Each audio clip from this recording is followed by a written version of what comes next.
नमस्कार, मी ॲस्ट्रोस्मितागिरी.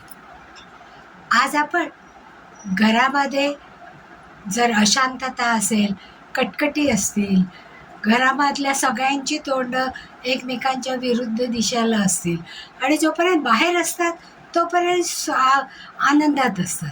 पण घरात प्रवेश केल्यानंतर मात्र चिडचिड सुरू होते, एकमेकांवर रागावणं सुरू होतं किंवा तरी अगदी क्षुल्लक कारणावरनं सुद्धा वादविवाद हे वाढत जातात.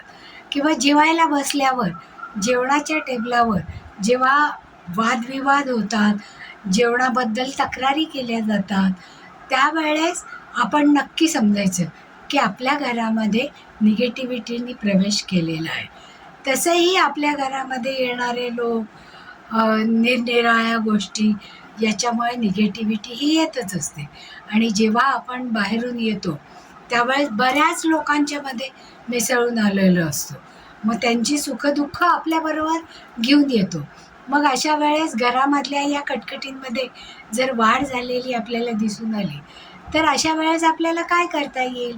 किंवा आपल्या घरात खूप लोकांचं येणं जाणं असेल तर त्यावेळेस त्यांच्याबरोबर ते त्यांच्या निगेटिव्हिटी घेऊन येतात आणि आपल्याकडे सोडतात.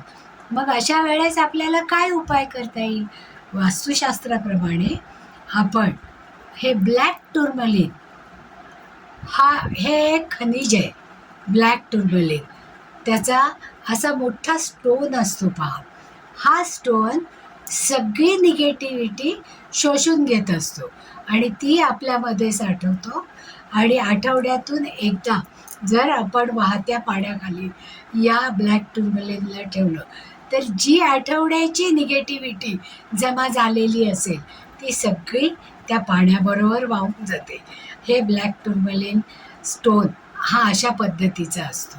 आणि हा स्टोन जेव्हा आपण आपल्या प्रवेशद्वाराजवळ ठेवतो, म्हणजे घरातून आत आल्याबरोबर ज्याच्यावर दृष्टी जाईल अशा ठिकाणी जर आपण हा असा ब्लॅक टूर्मलिनचा स्टोन ठेवला तर आपल्या घरामध्ये शांतता प्रस्थापित करण्यासाठी नक्कीच या स्टोनचा जास्तीत जास्त उपयोग होतो. आणि घरातली सगळी निगेटिव्हिटी हा स्टोन शोषून घेतो. म्हणजे आजारपण कमी होतं, मग घरामध्ये असणारा असंतोष कमी होतो, कटकटी आणि चिंता कमी होतात आणि एकमेकांमध्ये सलोख्याचे संबंध प्रस्थापित होतात. धन्यवाद.